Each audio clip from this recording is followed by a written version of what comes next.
Mesdames et messieurs, bonsoir et merci de votre fidélité à ce programme.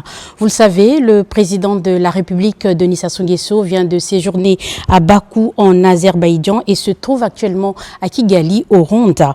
Cette première visite de Denis Sassou Nguesso en Azerbaïdjan a débouché sur plusieurs accords de coopération dans le domaine de l'environnement entre les départements ministériels des deux pays et celui des hydrocarbures entre la Société nationale des pétroles du Congo, SNPC, et la State Oil Company of Azerbaijan Republic, SOCAR.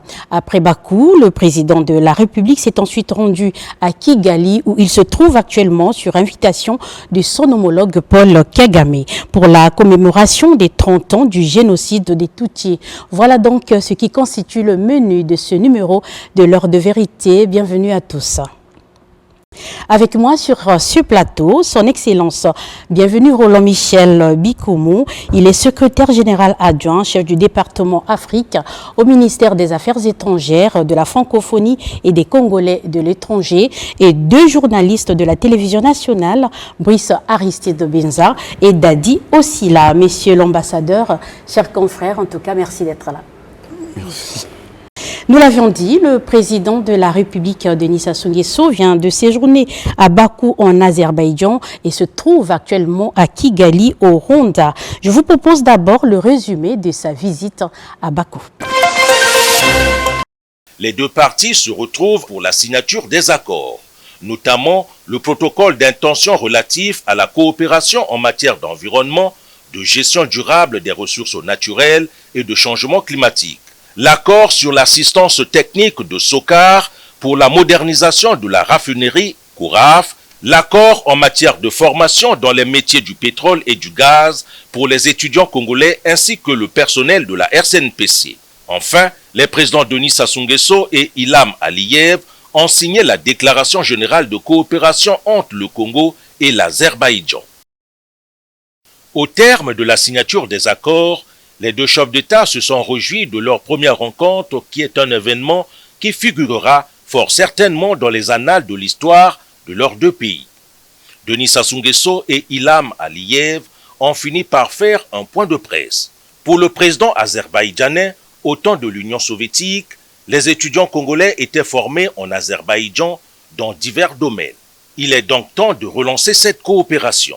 Entendu que l'Azerbaïdjan abritera en novembre 2024 la COP29, Ilham Aliyev a invité le chef de l'État congolais à y participer au regard de son leadership en matière de la préservation de la biodiversité. Pour sa part, le président Denis Sassou Nguesso, qui porte l'initiative de la décennie africaine et mondiale de la forestation et du reboisement, a invité l'Azerbaïdjan à la conférence internationale que Brazzaville va abriter en juillet prochain en la matière. Nous avons lancé l'idée de la décennie mondiale et de la forestation. Et pour concrétiser cette idée, l'Union africaine, les Nations unies de Congo vont tenir une conférence pour donner corps à ce projet. Et naturellement, nous avons invité les autorités d'Azerbaïdjan chargées de l'organisation de la COP29 à se joindre à nous en juillet prochain pour faire triompher cette idée et pour qu'ensuite elle soit adoptée à la prochaine Assemblée générale des Nations Unies à New York. Le président de la République, Denis Sassou Nguesso, a procédé à la visite guidée du terminal pétrolier de Sangachal, situé sur les rives de la mer Caspienne, à 45 km au sud de Bakou.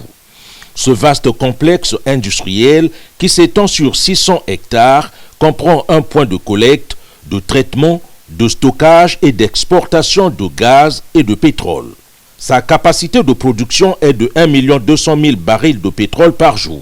Les accords signés entre la SNPC et SOCAR dans le domaine des hydrocarbures permettent à la société SOCAR de fiabiliser les installations, de renforcer les capacités opérationnelles du personnel et d'améliorer les performances de la Kouraf afin d'en augmenter la production. Dans le cadre de cet accord, SOCAR s'engage à organiser et à faciliter l'accès aux programmes de formation dispensés par ses instituts de formation et de ses partenaires. Après ce site, le président Denis Sassou Nguesso a mis le cap sur la centrale solaire photovoltaïque de Saradag d'une puissance installée de 230 MW.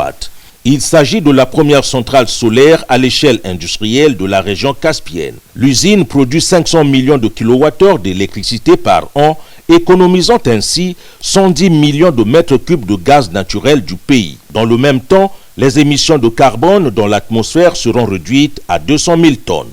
Cette centrale, qui couvre une superficie de 550 hectares, compte 572 000 panneaux solaires installés.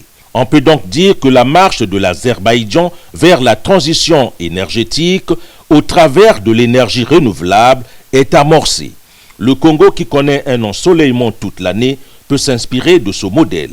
Sur ce site, un jardin est aménagé et chaque visiteur de marque plante un arbre. Denis Sassou Nguesso a planté un sapin. Voilà, Denis Sassou Nguesso à Bakou, c'est la première visite d'un chef d'État congolais en Azerbaïdjan. Azerbaïdjan qui est un pays ami mais très peu connu des Congolais. Excellence, selon vous, qu'est-ce qui a motivé le déplacement du président de la République vers ce pays? Il faut continuer partout dans le monde, multiplier les partenariats.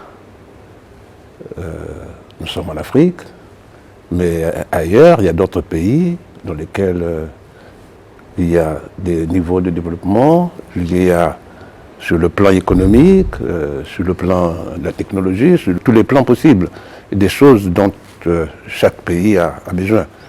Donc le Congo multiplie le partenariat. Vous voyez très bien que ce voyage, cette mission, je dirais, du président a un contenu totalement économique. Il n'y a qu'à voir autour de lui les ministres présents. Vous voyez bien que la dimension, elle est économique. Alors pour le développement économique, pour notre économie, pour notre émancipation, il faut bien qu'il fasse ce genre de mission. Donc pour moi, je retiens que c'est une mission qui a une dimension économique. Très bien. C'est pour multiplier les partenariats. Exactement, c'est pour multiplier les partenariats. Bien sûr, ici de Béza, vous partagez cet avis? Effectivement, je vais abonder dans le même sens que l'ambassadeur. Vous savez que le Congo est en pleine exécution de son plan national de développement 2022-2026. Et pour ce faire, le Congo a besoin de partenaires. Le plan national de développement 2022-2026 sera exécuté à hauteur de 70% par les financements extérieurs et 30% par ce qu'on appelle les moyens librement affectables, c'est-à-dire le budget de l'État. Or, réunir les 70% de financement nécessite que l'on ait des investissements directs étrangers et des partenariats publics-privés. Ce n'est pas en restant sur place que nous allons acquérir tout cela. Pour cela, le président a besoin d'effectuer des voyages pour aller rechercher les partenaires qui peuvent nous soutenir dans l'exécution de notre PND. Mais au-delà de cela, il y a une autre dimension importante qui peut expliquer aussi le voyage du président de la République en Azerbaïdjan. L'Azerbaïdjan va abriter en 2024 la COP 29. Et vous savez l'engagement du président de la République pour des questions climatiques. En octobre de l'année passée, le Congo a eu à abriter le sommet des 3 bassins. Et cette année, en 2024, au mois de juillet, le Congo va abriter une conférence internationale pour mettre en œuvre le projet annoncé par le président de la République lors de la COP 27, le projet de la décennie mondiale de la forestation et du reboisement. Tout à fait. Alors, vu que l'Azerbaïdjan va abriter la COP 29, vous voyez une convergence de vues en ce qui concerne l'engagement pour les questions climatiques, les questions d'environnement. Et vous voyez même dans le reportage que nous venons de suivre, il y a eu des accords concernant l'environnement, concernant l'énergie. Donc, plusieurs raisons justifient le déplacement du président de la République. Pour globaliser, on peut dire qu'il y a une forte teneur économique, comme l'a dit l'ambassadeur tout à l'heure. Dadi aussi là.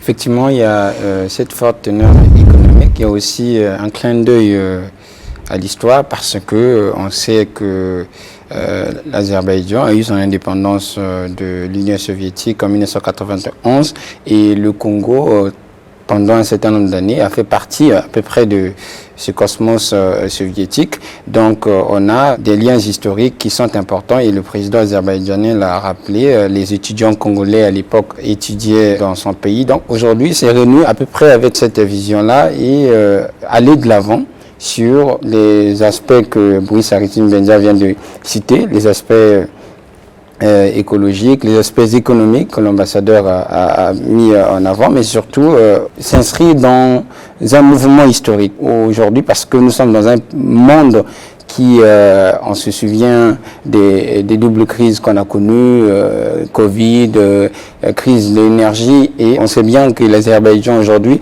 est un quasi-rempart énergétique pour une partie de l'Europe, une partie déficitaire aujourd'hui en énergie. Donc la crise est là, et cette expérience qu'a l'Azerbaïdjan, le Congo peut et va s'en servir à travers notamment les accords que nous avons signés pour la formation des étudiants, voire les travailleurs de la SNPC dans les métiers du pétrole, mais aussi pour justement le côté écologique. Vous savez, lorsqu'on a fait le sommet des 3 bassins a été rappelé, quand ce sommet a été fait dans l'idée de rassembler les 3 bassins pour une défense commune. Exactement. Et donc, c'est cet accord d'intention.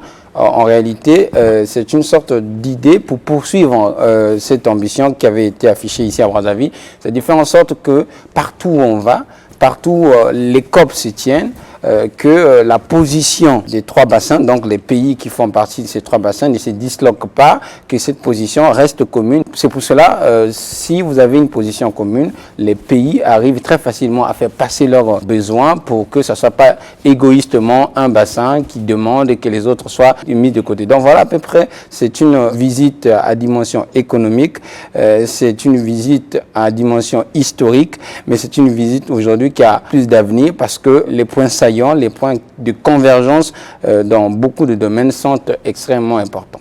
Tout à fait. Visiblement, la moisson est au rendez-vous au terme de cette visite au regard des accords. Vous l'avez notifié, Excellence, des accords signés entre les 2 pays dans les domaines précisément des hydrocarbures avec entre la SNPC et SOCAR, notamment dans la formation des cadres de la SNPC et la modernisation de la CORAF et aussi dans le domaine de l'environnement.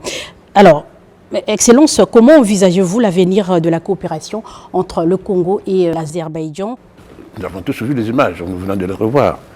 Et je crois que les observations, les remarques, les points de vue ont été suffisamment énoncés ici. Non, je crois que la perspective elle est toute tracée.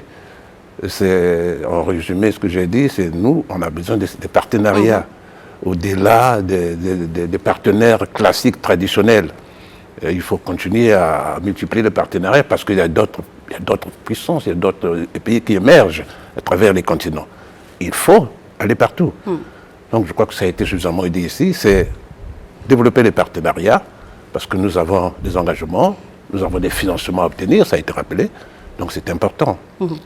Brice Aristide Benza, peut-on croire donc au renforcement donc, de cette coopération entre les 2 pays? C'est vrai que les accords sont signés, mais on ne connaît pas encore l'aboutissement de ces projets. Justement, Lynn, c'est la nouvelle doctrine du Congo en matière de coopération. Il ne suffit pas seulement de signer des accords, il faut veiller à leur application. Et je crois que lorsqu'on a créé le ministère de la coopération internationale et de la promotion du partenariat public-privé, dès son entrée en fonction, le ministre Denis Christé Sassou Nguesso l'a dit que le Congo est en partenariat avec beaucoup de pays. Le Congo est en coopération avec beaucoup de pays. Le Congo tient des commissions mixtes de coopération avec beaucoup de pays. Mais aujourd'hui, il faut ajouter une nouvelle donne, c'est-à-dire suivre l'exécution de ces accords-là. C'est vrai, il ne suffit pas de signer des accords, mais il faut suivre l'exécution de ces accords. Je pense qu'avec cette nouvelle donne qu'on ajoute, le suivi régulier, le recadrage dans l'exécution de ces accords, si on constate que là, ça ne va pas, là, il y a des failles, on recadre et on rectifie le tir. Je pense que si on travaille de la sorte, on peut espérer, on peut être positif en disant que la coopération que le Congo a nouée avec l'Azerbaïdjan promet un avenir radieux, pourvu que chaque partie tienne ses engagements. Exactement. Okay. Dadi aussi là, un mot à dire sur ce point. Oui, effectivement, c'est cela. Il faut que toutes les parties tiennent leurs engagements, Mais au-delà des signatures qu'on a couchées sur les papiers, au-delà des ambitions qu'on a affichées, c'est un mouvement général, au-delà même des responsables politiques. C'est un mouvement qui doit toucher toute la société congolaise pour voir cette opportunité comme une sorte de fenêtre pour les jeunes, pour faire rêver davantage notre pays, rêver les jeunes, rêver ceux qui ont peut-être envie de terminer leurs études ailleurs, avoir des options nouvelles, etc. Donc c'est de façon pratique aujourd'hui une toute autre opportunité. Je suis parfaitement d'accord avec ce que Brice Aristide Benza a dit, parce que le président l'a même rappelé à Kigali qu'il ne s'agissait pas de mettre des accords signés dans des tiroirs. Il faudrait évidemment que cela soit mis en musique pour le bien. Donc ici, ce que l'on peut voir plus à l'avenir, c'est que ces mécanismes qu'on met sur pied, ça renforcera justement la souveraineté de ces pays, ou du moins de notre pays, parce que souveraineté veut dire souveraineté économique, souveraineté politique, souveraineté industrielle, souveraineté en capacité de s'auto-nourrir, par exemple, parce que les questions agricoles aujourd'hui pour nous sont des questions très importantes. Donc globalement, on a un avenir qu'on peut affiner. Il faut maintenant mettre du sien, il faut renforcer le contrôle, il faut ne jamais négliger ni des petits détails. Alors après donc Bakou, le président de la République Denis Sassou Nguesso a mis le cap sur Kigali au Rwanda, le Rwanda qui commémore le génocide intervenu dans ce pays en 1994, et au nombre des dirigeants africains invités à prendre part à ces commémorations figure le président de la République Denis Sassou Nguesso qui s'y rend sur invitation de son homologue Paul Kagame. Le Congo et le Rwanda intensifient leurs relations d'année en année. Les deux chefs d'État se fréquentent régulièrement, comme vous le savez. Alors, question, quel commentaire faites-vous sur les relations entre le Congo et le Rwanda, Excellence?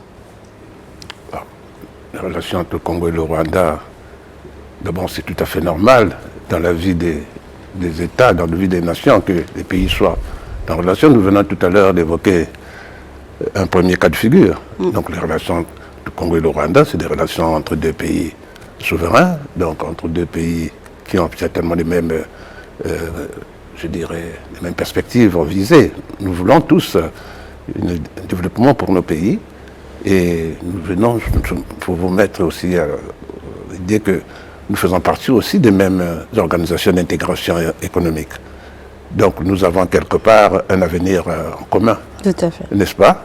Le Rwanda comme nous sommes la CEAC, nous sommes aussi la région des Grands Lacs, on aura l'occasion de revenir. Donc, c'est tout à fait normal que deux pays soient en relation, qu'ils soient géographiquement situés l'un de l'autre, ou qu'ils soient plus proches. C'est la vie des nations.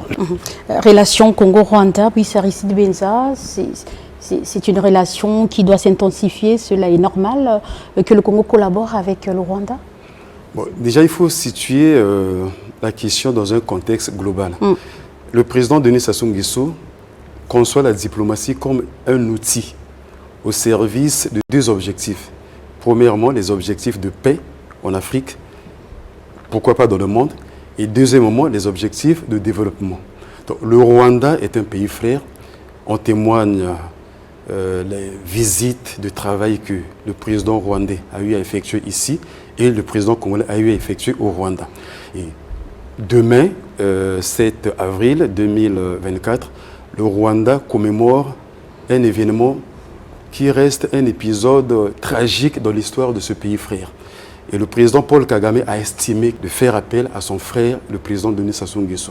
Et le président Denis Sassou Nguesso a répondu favorablement. Voilà pourquoi il se retrouve là-bas pour commémorer ce moment triste de l'histoire du Rwanda.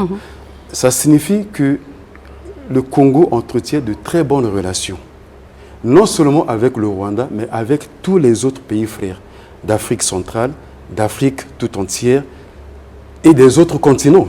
Nous venons de parler du voyage du président en Azerbaïdjan. Donc ça veut dire que le Congo est un pays qui a toujours entretenu de très bonnes relations avec les autres pays du monde.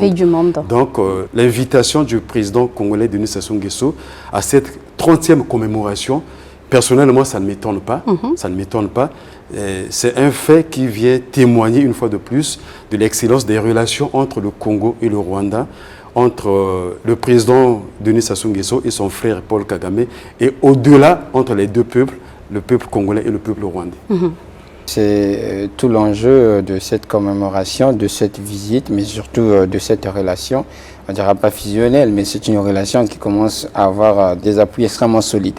Vous savez, le génocide, il faut dire un mot sur cela, c'est quelque chose d'extrêmement grave. Et c'est à partir de là que la prohibition, entre guillemets, des crimes imprescriptibles, crimes de guerre, crimes contre l'humanité, génocide, ce sont des crimes aujourd'hui qui poussent à l'effroi, qui font comprendre que l'humanité a encore besoin de se préserver. Donc, en ces pareilles occasions, que les gens rappellent aux uns et aux autres que les combats politiques, les ambitions ne doivent pas aller jusqu'à une certaine sorte de point de barbarie, point de non-retour. Donc, c'est dans cette vision-là que, voilà, peut-être cette invitation se fait, et surtout que le président de la République, lui aussi, va là pour donner une certaine pertinence à cette ambition, inscrit dans le marbre la possibilité ou l'option de ne plus revivre ces crimes contre l'humanité. On appelle ça le dernier génocide du XXe siècle parce que les gens, entre eux, se sont tués, parfois avec des raisons farfelues, parce que vous étiez Hutu, j'étais Tutsi, pas de considération, c'est des manipulations politiques. On a connu dans notre pays des divisions ethniques. Donc, le modèle aujourd'hui qu'on peut appeler miracle rwandais parce qu'ils sont relevés de ça, ils ont réussi, entre guillemets, à reprendre une marche normale d'un État avec des fondations, des fondements qu'il faut. C'est un modèle qui peut encore aujourd'hui inspirer beaucoup et même nous continuer à faire en sorte qu'on puisse renforcer notre quasi-vivre ensemble. Aujourd'hui, Brice Aristide Mbenza le dit encore parfaitement bien. Il y a un modèle diplomatique aujourd'hui centré sur des aspects économiques, surtout des aspects de connexion entre les pays africains. Par exemple, le président le rappelle très souvent en termes d'infrastructures routières, tout ce que vous voulez, tout ce qui permet à ce que nous puissions avoir une mobilité entre ces pays-là, et aussi les modèles économiques entre guillemets le Rwanda et le Congo, c'est un peu la même chose parce que ce sont des modèles assis sur l'investissement de l'État, et l'investissement de l'État, c'est l'État qui donne de l'argent, mais l'État creuse sa dette, l'État creuse des déficits, ça fait en sorte que à un moment donné, le service de la dette que l'État doit honorer ne lui permet pas de gérer un certain nombre de problèmes immédiats. Donc, c'est un modèle aujourd'hui qui donne la part belle, entre guillemets, à l'investissement privé pour créer de la richesse privée, pour créer, augmenter l'assiette fiscale. Et c'est dans ce sens-là, il ne faut pas aussi oublier que le président, on a signé beaucoup d'accords avec le Rwanda, donc le suivi de ces accords au quotidien, c'est aussi quelque chose qui peut justifier les arrivées du président au Rwanda. Voilà, c'est le regard des journalistes sur cette commémoration de ce génocide rwandais et la présence de Denis Sassou Nguesso. Alors, vous, en tant qu'ambassadeur, monsieur Bikumu, quel sens donnez-vous à la présence du président de la République à ces commémorations de Kigali? La présence du chef de l'État à Kigali, quel sens? Le sens est à la dimension même de l'événement. Le sens est à la dimension de l'événement. De répartir dans l'histoire. Répartir dans l'histoire, je peux dire qu'entre le mois d'avril et juillet 1994, juste dans cet intervalle, en 100 jours, il y a eu plus de 800 000 personnes qui ont été massacrées. On l'a dit ici, essentiellement de l'ethnie ou de la tribu Tutsi, plus de 800 000. Pour rappel aussi, nous savons tous qu'il y a eu l'Holocauste. Mais après ça, on pensait que le plus jamais ça était déjà là. On avait dit l'Holocauste aujourd'hui, partout dans le monde, on n'a pas oublié, n'est-ce pas? Chaque année, il y a des commémorations. Parce qu'on s'est dit, plus jamais ça. Le monde, c'est arrivé encore. C'est vrai, vous allez dire l'Holocauste, c'est 6 millions, mais c'est 6 millions en 6 années, je crois. On n'est pas en train de faire la comptabilité des morts, mais 6 millions, 1945. Mais au bout de 3 ou 4 mois, on a eu plus de 800 000 morts. Il ne faut pas oublier, il ne faut plus refaire ça. C'est le message, ces choses-là, et pour que cela soit retenu une fois pour toutes, il faut continuellement, perpétuellement le répéter. Donc, la commémoration, on ne parle jamais, c'est pas la célébration.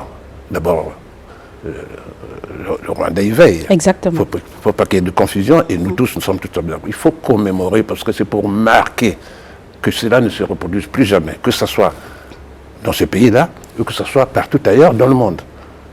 que des gens soient massacrés au nom de certaines considérations religieuses, culturelles, ethniques.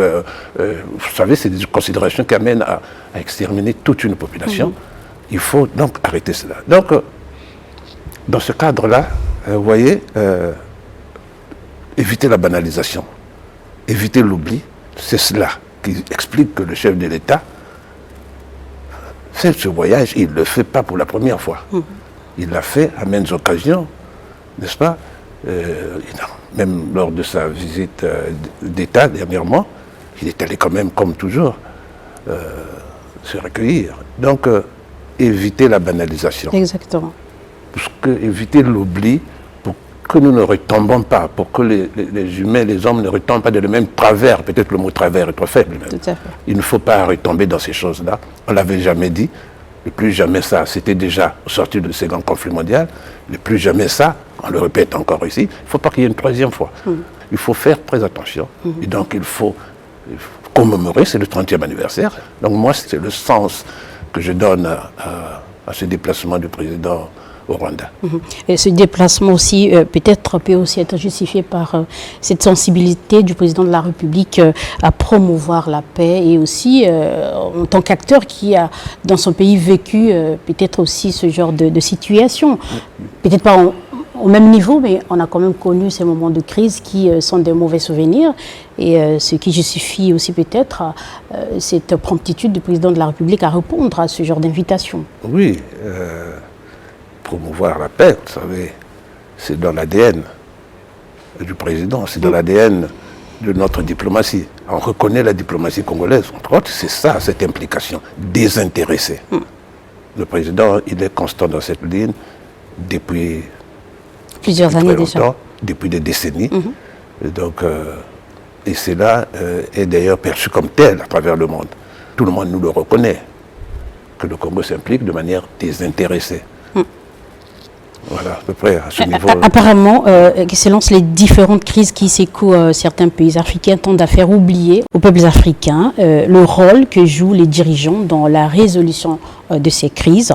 Parlons du Rwanda, précisément, ses relations avec la RDC ne sont pas au beau fixe, on va le dire très clairement. Et chaque fois qu'un chef d'État fait le déplacement de Kigali, les voix se lèvent pour condamner l'initiative. Votre commentaire, Excellence.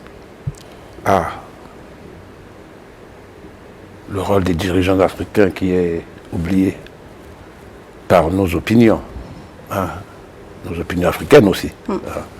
Mais vous savez, les opinions parfois ne s'arrêtent qu'au visuel immédiat.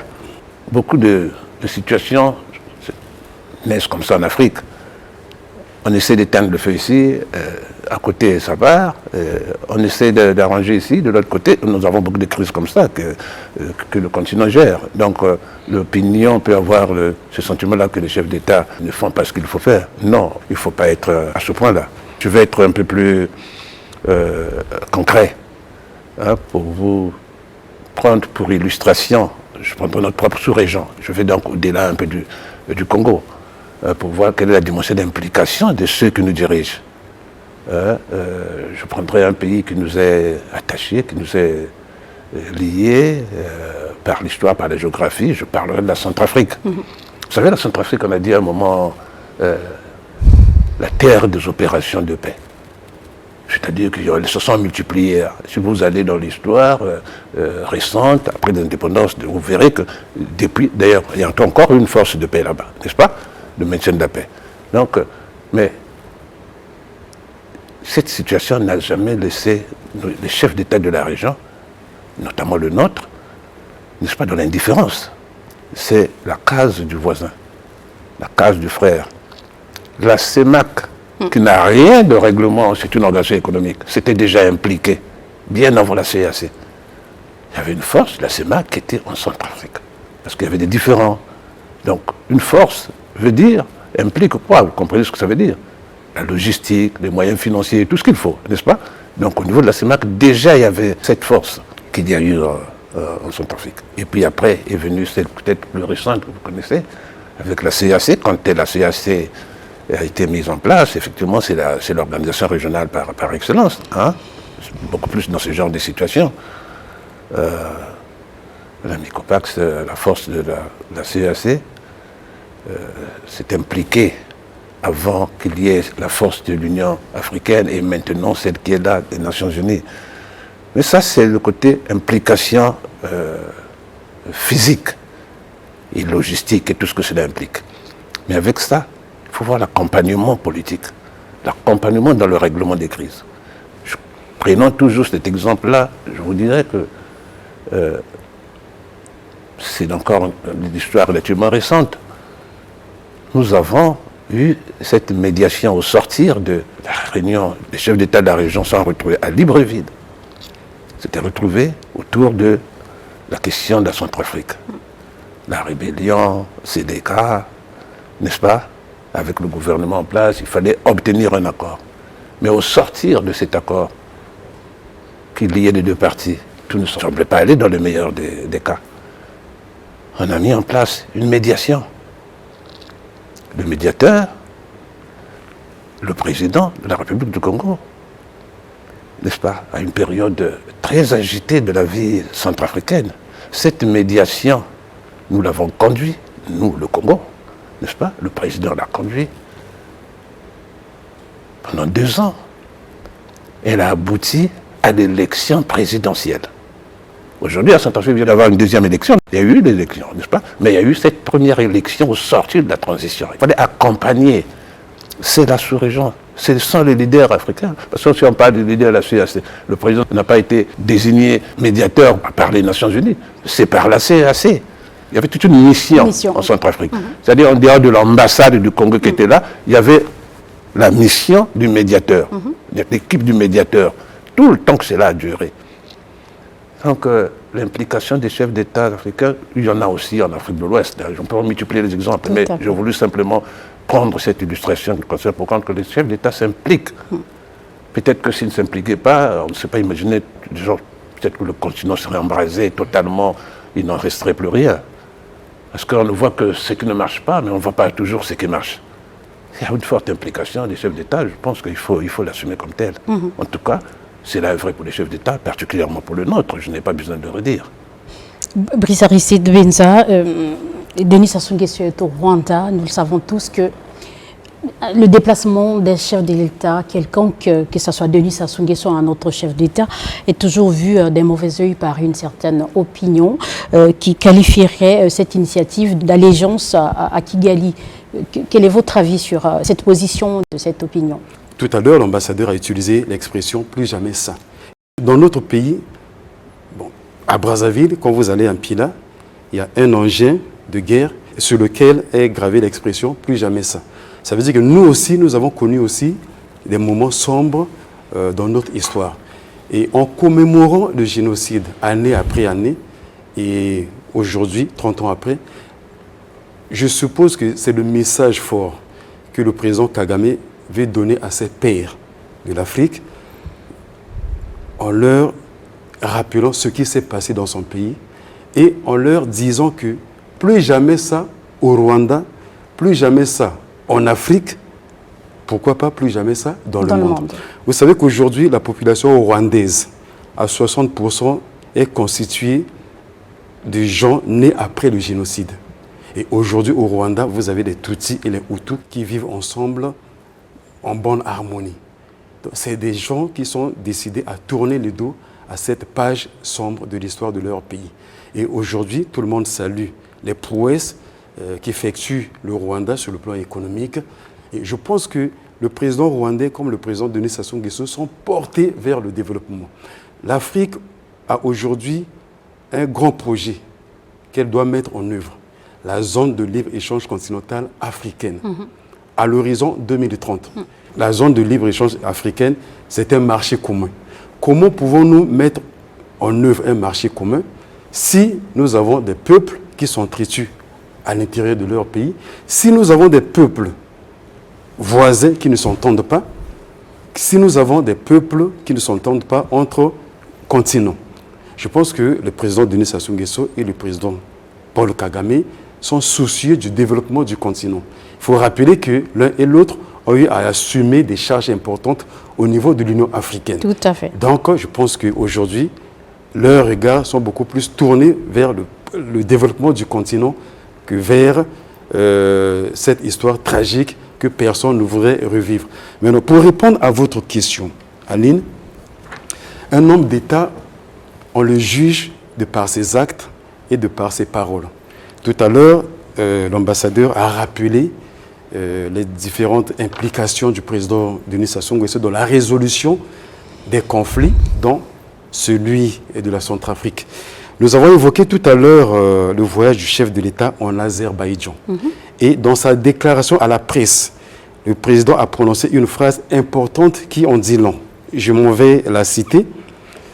À travers cette déclaration, nous réaffirmons notre attachement à la Charte des Nations Unies, aux normes du droit international, en particulier celles relatives au respect de la souveraineté, de l'intégrité territoriale des États et de l'inviolabilité des frontières, ainsi qu'aux principes éthiques sur lesquels se fonde le mouvement des non-alignés. Je ne sais pas quel commentaire je peux encore ajouter à cette phrase. Je m'en vais dire ceci, Aline. Le président Denis Sassou Nguesso, on peut l'aimer ou pas, n'a jamais nourri l'ambition de faire que son pays serve de base arrière pour déstabiliser un autre pays.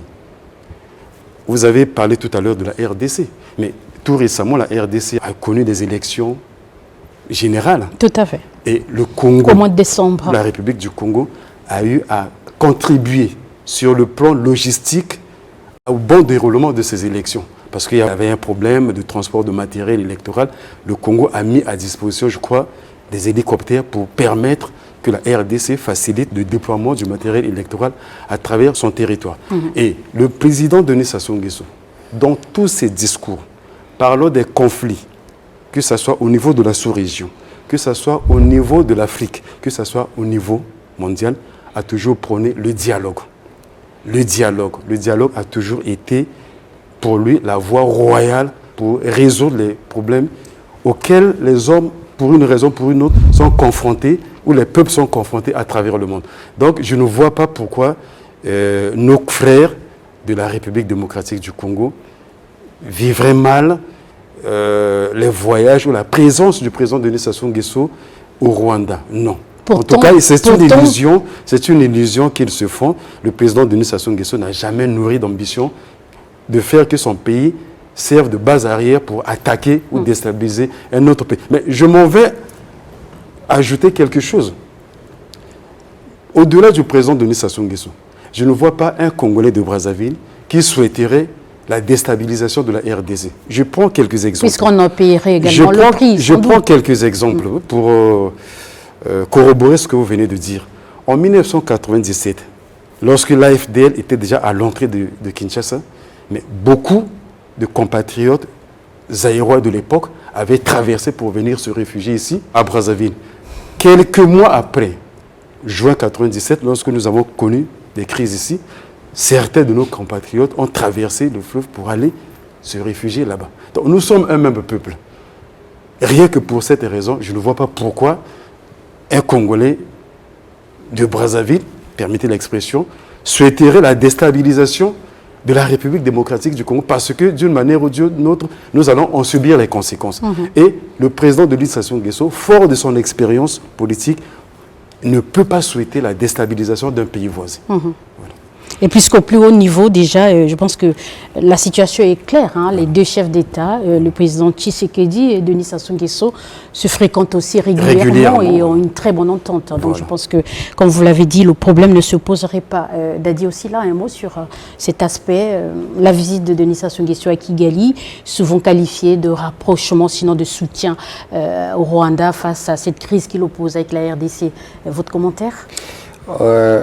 L'ambassadeur a rappelé quelques notions importantes au niveau de la société internationale. Par exemple, la notion de médiateur. C'est une notion importante. Dans chaque crise, quelle que soit l'origine, quel que soit le responsable même de la crise, dans sa résolution, la marche vers une résolution, il y a toujours eu un médiateur qui, quelque part, réunit les deux belligérants, ou les deux, les trois, peu importe, pour en réalité trouver une solution. Et je vais prendre un exemple pour aller un peu plus loin entre l'Iran et l'Arabie Saoudite qui ont réussi à se parler grâce à la médiation chinoise. Et vous savez, les deux pays ont démêlé ou des problèmes encore plus importants parce que c'est dimension politique, religieuse, chiite, sunnite. Donc, il y a comme une division consubstantielle à l'existence de ces mêmes pays. Mais malgré cela, il y a eu un médiateur qui a réussi à mettre tous ces gens-là d'accord sur un certain nombre de principes. Donc, c'est un élément important. On ne peut pas faire une médiation si on n'est pas au contact des personnes auxquelles on doit amener à discuter. Deuxième élément, et je reviens à peu près sur ce que l'ambassadeur dit, nous ne sommes pas dans une sorte d'autarcie. On est ouvert aux organisations multilatéraux, aux organisations internationales, et on fait partie de ces organisations-là, que ce soit la CAC, que ce soit la CIRGEL, que ce soit l'Union africaine. Donc, à tout moment, les chefs d'État peuvent discuter. À tout moment, la discussion, en réalité, elle est permanente. Malgré les situations temporaires, les situations ponctuelles. C'est également cela le rôle de la diplomatie. La diplomatie en soi, elle s'étend partout où il y a des organisations, les pays discutent. Et donc, le Congo, le Rwanda, la RDC, c'est pas seulement par des visites qu'ils vont discuter, ils peuvent aussi discuter par un sommet, par exemple, de l'Union africaine, etc. Donc, la discussion ne peut jamais être coupée. Quelle que soit la condition, la situation, la discussion reste là. Maintenant, il y a un autre aspect, c'est que, et ça, c'est peut-être une sorte de réel politique, il faut peut-être dire, la notion de neutralité existe.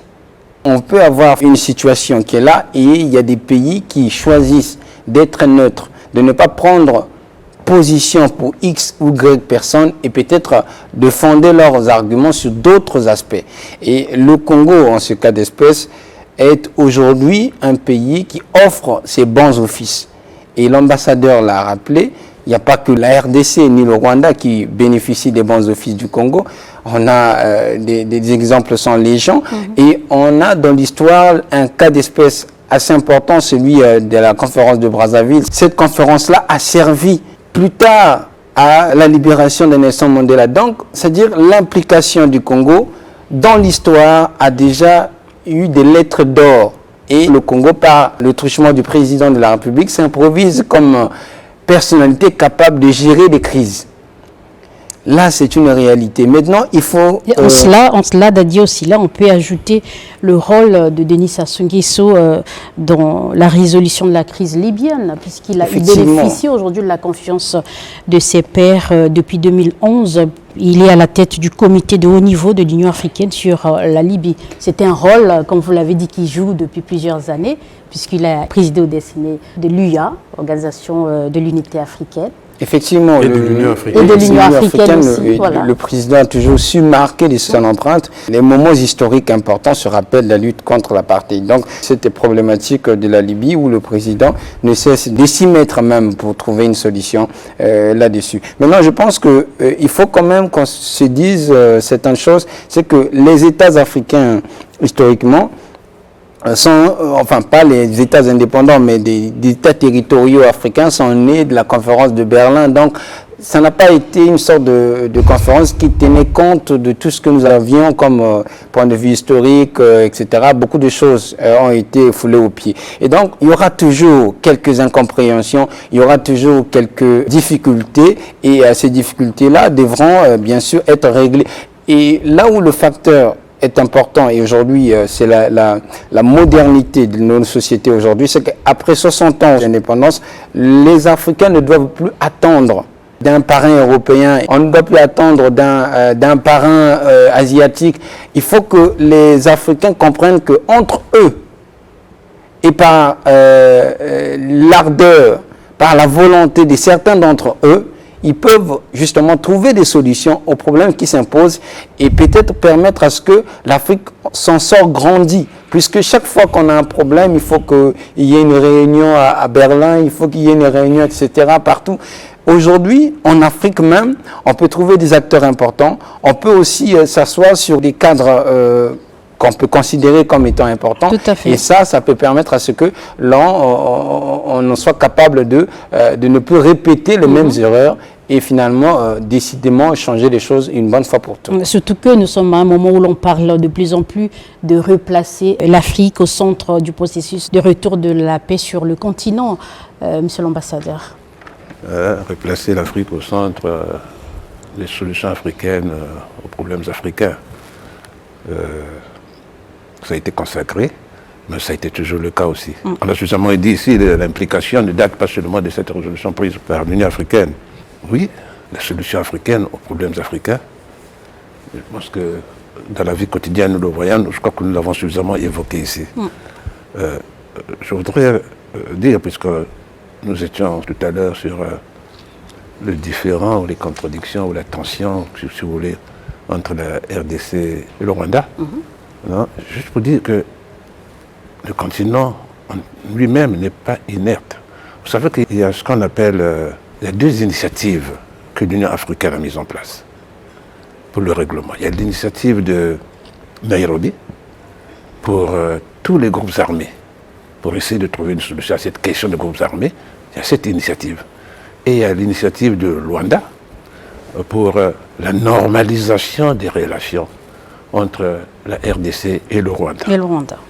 Et c'est porté donc par son Excellence le Président Joao Lourenço. Et le Président de la République apporte tout son soutien. La CAC, notre organisation, le chef d'État, soutiennent cette initiative. Au-delà, bien sûr, d'autres aussi, tout le continent soutient. Donc, l'initiative est soutenue. Ce qui veut dire aussi que tous les efforts, les chefs d'État les font les jours. Il y a l'initiative qui est là, mais tout concourt à renforcer l'initiative. Les contacts bilatéraux que les chefs d'État peuvent avoir, deux présidents, que ce soit à Kinshasa, que ce soit à Kigali, que ce soit à Brazzaville, n'est-ce pas? Chaque occasion, chaque rencontre de deux chefs d'État est une occasion pour pousser. Nous avons fixé un cadre. Ce sera peut-être le cas aussi au cours de cette visite du président Kigali. Enfin, vous imaginez que deux chefs d'État se retrouvent et ne parlent pas des questions de paix et de sécurité, mais enfin, franchement, ils ne vont pas commencer par parler de paix et de sécurité ailleurs, ils vont commencer à parler naturellement et logiquement, n'est-ce pas? Nous sommes d'accord que les questions de paix et de sécurité qui les concernent leur quotidien, qui concernent leur peuple. Nous avons plus de 2000 km de frontières avec la RDC. Terrestre et fluvial. Entre-temps, on a vu avec la coupe, non surveiller le fleuve. Vous comprenez très bien quelle est l'implication. Rester surveillé. Au début, ça a été mal pris, et puis tous, on a tous compris. Oui, donc, il y a cette dimension que nous avons. Nous sommes à la CIRGL, je le disais. Nous ne sommes pas un pays des Grands Lacs. Conférence internationale sur la région des Grands Lacs. Et c'est clair. Quand l'idée de cette initiative a été nue, à l'époque, le président avait insisté auprès des autres services, il faut que nous soyons là, présents. Parce que, avec la RDC, vous comprenez que nous sommes presque un même pays. On a suffisamment dit ici. Donc nous avons fait de sorte que nous soyons à la CIRGL. C'est à ce titre-là, parce que frontalier de la RDC, que nous nous sentions concernés par les problèmes de la RDC. À l'est, nous sommes frontaliers, la Centrafrique également dans le jeu, et également fait partie de la CIRGL. Donc, vous voyez cette implication-là, cette implication désintéressée aussi. Nous avons également eu cet honneur d'avoir eu la présidence de la CIRGL, mais ce sont des engagements. Ce sont des engagements pour cette constante qui est la nôtre. La paix, de ce côté-là, c'est la paix de ce côté-ci. Donc, non, aucun intérêt stratégique.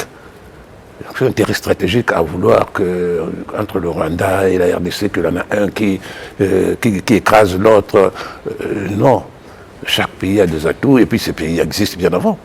Les frontières que nous avons hérité de la colonisation, n'est-ce pas? À l'Union africaine, on dit, bon, ne touche pas. Ce sont des États partenaires, des États frères. Aucune velléité de la diplomatie congolaise n'a aucun intérêt.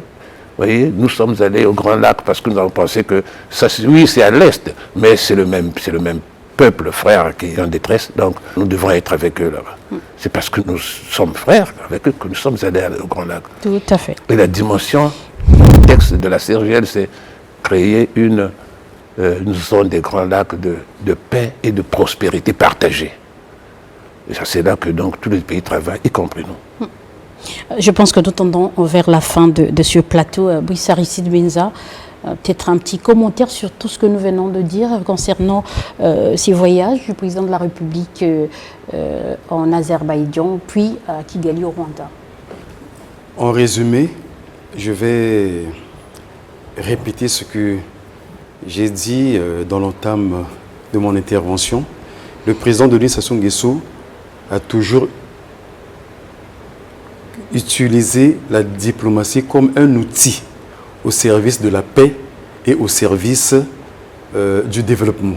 Donc, tous les voyages qu'il effectue à travers le monde, que ce soit en Afrique centrale, en Afrique, en Europe, en Asie, tous ces voyages poursuivent deux objectifs. Soit c'est la recherche de la paix, soit c'est la recherche du développement. Le développement vu dans sa globalité. Parce que le développement, quand on parle du développement aujourd'hui, il y a beaucoup d'aspects qui entrent en ligne de compte, y compris même les questions climatiques. Exactement. Tout ça, c'est le développement. Exactement. Donc, il n'y a pas à faire des interprétations fallacieuses, des interprétations outrancières sur des évidences au sujet des voyages du président de la République.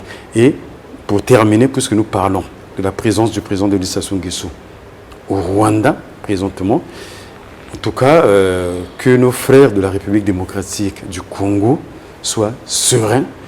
Je pense que le président Denis Sassou Nguesso, je ne dis pas qu'il est l'homme indispensable, mais il est parmi les hommes d'État qui ont de l'expérience et qui peuvent mettre cette expérience à profit de la résolution du conflit entre la RDC et le Rwanda. Parce que dans le passé, il s'est déjà impliqué dans les conflits aussi difficiles que celui-là. On rappelle qu'il est dans ce rôle voilà, de médiateur depuis les années 80. Voilà. Hein, ouais. Alors qu'il est arrivé aux affaires très jeune. Exactement. Il a eu déjà à jouer les bons offices dans des conflits qui étaient vraiment compliqués. Et je pense qu'il faut peut-être le voir sous cet angle-là, plutôt que de voir le président Denis Sassou Nguesso comme étant un déstabilisateur. Voilà. Très bien. Dadi, c'est là votre conclusion? La mondialisation nous oblige à l'échange. On a des offres, on a la demande. Donc, on ne s'achète pas soi-même ce que l'on vend. Il va falloir que l'on souffre de coopérer, qu'on souffre de vendre, qu'on souffre de convaincre, qu'on souffre de discuter. Il faut dire aussi que les situations politiques, qu'elles soient de guerre, qu'elles soient de conflit, ne sont jamais éternelles. Ces situations-là ont vocation à s'éteindre à un moment ou un autre de l'histoire. Et donc, nous sommes dans une marche historique, soit nous la laissons nous mener, soit on la mène. Et on voit bien que le président de la République essaye, tant bien que mal, de mener cette marche-là. Alors, l'obstacle qu'on peut avoir aujourd'hui, c'est la guerre de l'information. Ce n'est pas qu'au Congo, ce n'est pas qu'en République démocratique Congo, ce n'est pas non plus qu'au Rwanda, c'est partout. La guerre de l'information appelle à l'émotionnel. Et l'information passe vite. Actualité aujourd'hui, non-actualité demain. Et donc, quelque part, les questions diplomatiques ne se règlent pas avec l'émotion informationnelle. Les questions diplomatiques demandent du temps, demandent de la rationalité, demandent aussi de l'entente, de la compréhension. Parce que quand vous négociez, ce n'est pas forcément pour imposer votre point de vue, mais c'est pour que vous ayez, entre guillemets, à la fin, une sorte d'accord sur ce que vous considérez comme étant la marche à suivre. Donc, au final, la sécurité, il y a un défi important, et ça c'est un défi africain, c'est que bientôt on va aller à 2 milliards d'habitants. Les questions de sécurité sont forcément des questions globales. La sécurité, elle est globale. C'est-à-dire, s'il y a une guerre qui touche quelques pays autour de nous, on ne va jamais croiser les bras pour dire c'est leur problème. Parce que si cette guerre-là déborde, elle va toucher notre pays en même temps. Donc, prévenir vaut mieux que guérir. Et prévenir les questions de sécurité, c'est aussi se préserver. Les destructions, les guerres, les divisions, tout ce que vous pouvez considérer comme un mot aujourd'hui, si on ne va pas au-devant de ces problèmes-là viendront vers nous. Et c'est tout l'enjeu de la diplomatie, de prévenir, de faire en sorte que l'on ne soit pas spectateur de l'histoire, qu'on n'ait pas une présence inutile en Afrique, qu'on soit capable justement de donner notre point de vue et de marteler là-dessus. Donc on a ces défis-là, je terminerai pour dire qu'on a des défis de diversification économique parce que certains pays africains, et beaucoup sont connus pour X ou Y richesses, mais pas dans une globalité de richesses. Et donc ces défis de diversification économique font forcément obligation à ce que nous puissions nous connecter, pour que nous puissions apprendre des uns et des autres, et justement pour que demain ou dans quelques années, on ait globalement la capacité d'avoir une zone de libre-échange utile. Ça ne dit pas une zone de libre-échange qui est là pour, la forme. Voilà, pour la forme, et qu'elle soit utile, que les interconnexions permettent à ce que la jeunesse africaine, les pays et tout ce que nous avons comme aspiration puisse se réaliser. Alors, votre mot de fin, Excellence, on va terminer par vous. Merci. Ben, moi, je terminerai en vous reprenant d'ailleurs. Vous avez dit tout à l'heure, dans votre propos, que au plus haut niveau, les deux chefs d'État se rencontrent régulièrement. On ne peut pas compter le nombre de voyages, le nombre de traversées de fleuves, dans un sens comme dans l'autre. Donc, ça met cette opinion à sa dimension. Dès lors qu'on regarde ce qui se fait au niveau le plus élevé, cette opinion qui peut s'exprimer, on la met à sa dimension. Parce qu'au milieu, il y a tout ce travail qui est fait. Hein? Les chefs se retrouvent, les relations sont séculaires. Personne ne peut imaginer quelque chose d'aberrant. Sinon que c'est un suicide collectif. Donc, c'est en toute sérénité, mais en même temps, avec les autres partenaires de la région d'ailleurs. Nous sommes, notre région, vous savez, il faut que je le rappelle que nous sommes le dernier. Chaque sous-région a une organisation. Nous avons 2, 3. Nous sommes éparpillés. Il faut déjà une organisation. Donc, une seule, que soit l'interlocuteur de l'Union africaine, hein, comme cela existe dans d'autres régions. Il faut donc que nous allons à l'unisson. À l'unisson, je voudrais rappeler donc, même ce qui concerne les Grands Lacs, je vous ai dit qu'il faut une région des Grands Lacs en paix, une région des Grands Lacs en développement économique, une prospérité partagée. Et cela est vrai là-bas et cela est vrai aussi à notre niveau dans toutes les autres régions.